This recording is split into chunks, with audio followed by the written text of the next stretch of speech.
Ang pag-uusapan po natin ngayon ay tungkol po sa paghihintay or waiting. Ang paghihintay po ay isa sa pinakamahirap na aral sa buhay. I'm sure mag-agree po kayo sa akin. Nabubuhay kasi tayo ngayon sa mundo na mga agarang sagot at yung mabilis na resulta. Gusto natin kapag nag-send halimbawa tayo ng mga messages, kailangan sagutin agad. Kapag nag-pray tayo at may hiningi sa Diyos, gusto natin ibigay na niya ora mismo. Ngunit madalas po, sa totoo lamang, hindi agaran ang pagsagot ng Diyos. Madalas, kailangan po natin maghintay sa tugon niya. At ito po ang pag-aaralan nga natin sa gabi pong ito. So ang title po ng pag-aaralan natin ay Waiting Patiently for the Lord. Doon po sa Book of Psalm, chapter 27, verse 14, mababasa po natin, Wait patiently for the Lord. Be strong and courageous. Yes, wait patiently for the Lord. Hindi lamang po ito isang simpleng encouragement. Actually, ito po ay isang commandment. Dalawang beses po sa isang verse. Kung mapapansin nyo, sinabi ni David, wait. Hindi po niya sinabing, bilisan mo na. Hindi po niya sinabing, gawin mo na agad kung ano ang gusto mo. Ang sabi po niya, wait patiently for the Lord. Ang paghihintay po ay kasing hulugan ng pagtitiwala. So ang paghihintay ay hindi po pag-aaksaya ng panahon. Waiting is an act of faith. Ito po ay isang declaration na nagtitiwala tayo sa timing ng Diyos. Nagtitiwala tayo sa kanyang karunungan at nagtitiwala tayo sa kanyang plano ng higit sa ating plano. Dalangin ko po na maunawaan natin na waiting is not a weakness. Waiting is worship. Waiting is not delay. It is divine preparation. Waiting is not inaction. Waiting is faith in action. So ang point number 1 po natin ay waiting requires faith in God's timing. Ang Psalm chapter 27 po ay isinulat ni David. At marami sa isinulat niya sa Book of Psalms ay isinulat sa mga panahon na dumaranas siya ng matitinding pagsubok. Ito man halimbawa ay pagtakas sa banta ng kanyang buhay ni Haring Saul o pagharap sa kanyang mga kaaway sa digmaan.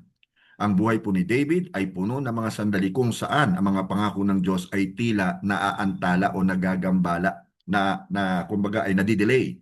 Subalit alam po ni David na ang timing ng Diyos ay perfect. Ang salita pong wait na ginamit po dito ay galing po sa Hebrew word na kaba, na ang ibig sabihin to look eagerly, to hope, to expect. Ito po ay naglalarawan sa isang lubid na pinilipit, pinalakas, at binuo po ng tension. Gayun din naman, pinalalakas tayo ng ating paghihintay o pagtitiwala po sa Diyos, kahit na ang pakiramdam natin ay pinipilipit tayo. Doon po sa Book of Isaiah, chapter 40, verse 31, ito po yung kinuha ko sa New King James Version. Actually, this verse echoes this truth. Nakasulat po, but those who wait on the Lord shall renew their strength. They shall mount up with wings like eagles. They shall run and not be weary. They shall walk and not faint. Ang sabi po ni Charles Stanley, and I quote, our willingness to wait reveals the value we place on the object we're waiting for. Alam mo, sa totoo lamang, kung mahalaga sa atin yung hinihintay natin, maghihintay tayo di ba? Hindi tayo maiinip. Talagang magtsatsaga tayong maghintay. Pero kung walang halaga ito, hindi na tayo maghihintay. Iiwanan na lang natin. Now, kung tunay natin pong pinahalagahan ng Diyos, ang kanyang mga salita, ang kanyang mga pangako, at ang kanyang mga layunin, hihintayin po natin ang kanyang timing. Imagine mo for example ang isang tagahabi nang gumagawa ng carpet o tapestry. For example, sa likod po ng ginagawang carpet or tapestry, tila buhol-buhol at magulo. Ngunit sa harap po nito, nakikita ng tagahabi ang nabubuong magandang disenyo. Ang paghihintay po sa Diyos ay parang nabubuhay sa likod ng ginagawang carpet or tapestry. Wala po tayong nakikita kundi pagkakabuhol-buhol. Ngunit kapag nireveal ng Diyos ang kanyang plano, marirealize po natin na ang bawat delay ay mayroong layunin. Ang bawat buhol ay bahagi ng kanyang disenyo. Sa iyong pag-aaral, kung ikaw ay estudyante, sa iyong trabaho, kung ikaw ay may work, sa iyong relationships, sa iyong prayer for healing, huwag mong pangunahan ang Diyos. Maghintay at magtiwala ka sa Kanya. Humahabi siya ng isang masterpiece sa buhay mo na hindi pa nakikita ng iyong mga mata. Now, let's go to point number 2. Waiting demands courage and strength. Psalm 27:14b tells us, be brave and courageous. Waiting is not weak resignation. It is bold reliance. Nangangailangan ng tapang para tanggihan ang pagkilos ng maaga. Nangangailangan ng tapang para sabihin na hindi ako kikilos hanggat hindi sinasabi ng Diyos na kumilos. Isipin mo ang nakasulat sa Book of Joshua, chapter 1, verse 9. This is my command. Be strong and courageous. Do not be afraid or discouraged, for the Lord your God is with you wherever you go. Sinabi naman po ni John Piper, God is always doing 10,000 things in your life, and you may be aware of 3 of them. Sa araw-araw na ginawa ng Diyos, napakarami niya pong magagandang bagay na ginagawa po para sa atin. Pero dahil sa ating unawareness, insensitivity sometimes, nagiging aware lang tayo sa iilan. Waiting is trusting that even when you cannot see, God is working. Alam po ng air traffic controllers ang kahalagan po ng timing. Hindi maaaring maglanding ang dalawang eroplano ng sabay. Kailangang hintayin ng piloto na sabihin ng controller sa kanya, pwede ka nang maglanding ngayon o huwag ka munang maglalanding. Ang maaga pong paglanding ay magiging mapanganib at mapaminsala. Gayon din po sa ating buhay. Alam po ng Diyos ang ating ultimate controller kung kailan tayo ligtas na lumanding. Kailangan nating maghintay at magtiwala hanggang sa bigyan niya tayo ng clearance. Courage in waiting means refusing to settle for less than God's best. Huwag po nating tanggapin ang alok na shortcut mula po sa kaaway. Huwag po natin i-compromise ang holiness, ang kabanalan, kapalit po ng panandaliang kasiyahan. So be brave, be strong. Be firm. Wait on the Lord. Point number 3. Waiting points us to Christ. Ultimately, matatagpuan ang katuparan po ng Psalm 27 kay Jesus.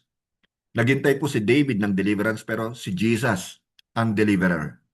Naghintay si David ng salvation, ngunit si Jesus po ang Savior. Basahin po natin ang nakasulat sa Book of Galatians chapter 4, verses 4 and 5. But when the right time came, God sent His Son, born of a woman, subject to the law. God sent Him to buy freedom for us who were slaves to the law, so that He could adopt us as His very own children. Notice po when the right time came, ang sabi po rito, nang dumating ang takda o nang dumating ang tamang panahon. Hindi po isinugo ng Diyos si Jesus na maaga o huli. Sa tamang panahon, tama? Dumating si Jesus para iligtas tayo. Now, let me quote po yung sinabi ni Max Lucado, God's delays are not God's denials. God's timing is always right. Trust Him and you will never be disappointed. Sa cross of Calvary, nililibak po ng mga tao si Jesus at kanilang sinasabi, kung ikaw ang anak ng Diyos, bumaba ka dyan sa cross. Ngunit, naghintay po si Jesus. Naghintay siya hanggang matapos o makumpleto po niya yung kanyang sacrifice. At saka pa lang siya sumigaw ng, it is finished. Pagkatapos, sa ikatlong araw, bumangon po siyang muli, bumangon siya at the perfect time. Ngayon, kung perfect ang timing ng pagsugo ng Diyos sa kanyang anak upang iligtas tayo, ang bawat isa sa atin, then we can trust His timing in every area or aspect of our lives today. Amen? So, kapatid kaibigan, ang pinakadakilang paghihintay sa kasaysayan ng tao ay hindi ang paghihintay ni David. Hindi po yung paghihintay ng Israel. At hindi ang paghihintay po natin. Ang greatest waiting ay sa pagitan po ng Good Friday at Resurrection Sunday. Kasi noong Good Friday, si Jesus, ang anak ng Diyos, ay ipinako at namatay sa krus para bayaran ang ating mga kasalanan. He took the punishment we deserved. Inako niya ang puot o yung wrath of God na tayo ang dapat na tumanggap. Kinabukasan, Sabado, tahimik ang lahat. Tila nawala ang pag-asa. Takot na naghintay ang mga disipulo. Ngunit, pagsapit po ng linggo, nung Resurrection Sunday, na bago po ang lahat, naalis na ang mga batong nakatakip sa bunganga ng libingan. matagumpay na bumangon si Jesus mula sa kamatayan. Doon po sa Book of Romans chapter 5 verse 6, mababasa po natin, when we were utterly helpless, Christ came at just the right time and died for us sinners. The right time, the perfect time. God's timing in salvation was flawless. And now, Jesus offers eternal life to all who repent and trust in Him as Savior and Lord. So ang tanong sa atin ay ito, what must we do? Number one, trust God's timing. Huwag mo nang buksan ang pintuan na sinarhan na ng Diyos. Itigil mo na ang pagiging mainipin at kumbaga ay gusto mo lagi nagmamadali. Be strong and courageous. Magpakatatag ka sa pananampalataya. Kahit na ang mga kasagutan sa prayers mo ay tila delayed. And then of course, look to Jesus. Siya ang fulfillment o katuparan ng bawat pangako ng Diyos. Dahilan po kung bakit nakapaghihintay tayo na punong-puno ng pag-asa. You see, waiting is trusting that God knows what is best. Maaaring naghihintay ka ngayon ng peace, naghihintay ka ng joy, o naghihintay ka ng purpose. Mga kapatid, ang mga ito ay hindi makikita sa iyong circumstance. Makikita lamang po ang mga ito kay Jesus. Yes, sa totoo lamang po, mahirap ang naghihintay. Ngunit hindi po nasasayang ang paghihintay natin sa Diyos. Tapat po ang Diyos. Perfect ang kanyang timing. Hindi mabibigo ang mga layunin ng Diyos. So wait on the Lord. Wait with courage. Wait with hope. Wait with eyes fixed on Jesus. At habang naghihintay ka, naway lumakas ang iyong pananampalataya. Naway maging matapang ka sa iyong pag-share ng kabutihan at katapatan ng Diyos. At naway mas lalo ka pang mapalapit sa Kanya. Nawa po meron po tayong nakuha sa atin pong pag-aaral ngayon pong gabi. So,